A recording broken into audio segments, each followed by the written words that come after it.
जय श्री विघ्नेश्वर संकटनाशन गणेशस्तोत्रम्। नारदोवाच प्रणम्य शिरसा देवं गौरीपुत्रं विनायकं भक्तावासां स्मरेन् नित्यम् आयुष्कामार्थसिद्धये।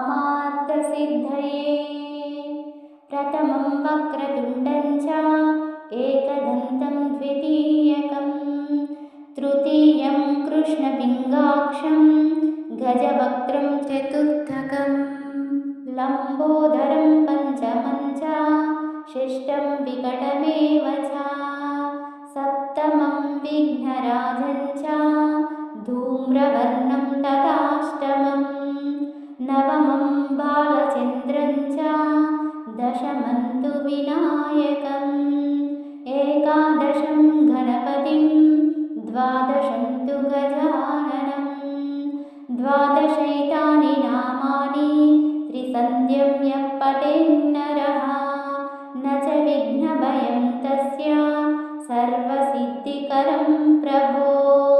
विद्यार्थी लभते विद्यां धनार्थी लभते धनं पुत्रार्थी लभते पुत्रान् मोक्षार्थी लभते गतिम्।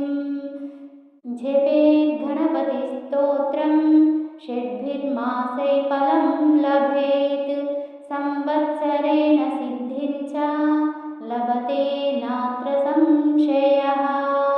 अष्टाभ्यो ब्राह्मणेभ्यश्च लिखित्वा या समर्पयेत् तस्य विद्या भवेत् सर्वा गणेशस्य प्रसादतः। इति श्रीनारदपुराणे संकटनाशन नाम गणेशस्तोत्रम्। जय श्री विघ्नेश्वर।